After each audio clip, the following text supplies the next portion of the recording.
गुन्हेगारी आता खूप वाढलेली आहे. त्याच्यामुळे गुन्हेगारीचे जे स्पॉट्स आहेत, जे काही ठराविक ठिकाणी जसं कोयता गँग असेल, चोरी असेल वगैरे, तर त्या भागांवरती काम करून ते CCTVच्या अंडर कसे येतील, म्हणजे निदर्शनाच्या खाली कसे राहतील, त्याच्यावरती गुन्हे दाखल करण्यासाठी काही टीम असेल, या सगळ्यावरती जेणेकरून महिलांना सुरक्षा मिळणं, सर्वात प्रथम महिला सुरक्षित राहिली तरच आपला प्रभाग आणि तरच आपला देश निश्चितच सुरक्षित राहणार आहे. मी माझं शालेय शिक्षण सदाशिव पेठेतलं रेणुका स्वरूप या गर्ल्स स्कूलमध्ये झालेलं आहे. अतिशय खेळाडू वृत्ती होती माझी. त्याचबरोबर अभ्यासात देखील मी पारंगत होतेच. म्हणजे मी कुठे कमी नाही पडले शालेय शिक्षणात असं मी म्हणेन. तर एक सुसंस्कृत आणि अभ्यासू उमेदवार म्हणून आज मी रिंगणात उतरायला तयार आहे.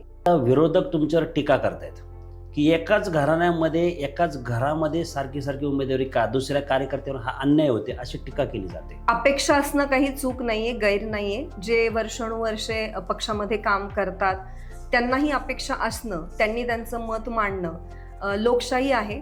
पाणी पुरवठा आहे, पाण्याच्या टाक्या आहेत, परंतु समान पाणी पुरवठा झाला पाहिजे. कुठे उच्च दाबाने, कुठेतरी रात्री अपरात्री वेळेचं नियोजन झालं पाहिजे पाण्यामध्ये. मग जनतेने, मतदारांनी तुम्हालाच मतदान का करावं? काय वाटतं की तुम्हीच का सक्षम आहात? रोकठोक महाराष्ट्राला सबस्क्राईब करा आणि बेल आयकॉनवर क्लिक करायला विसरू नका.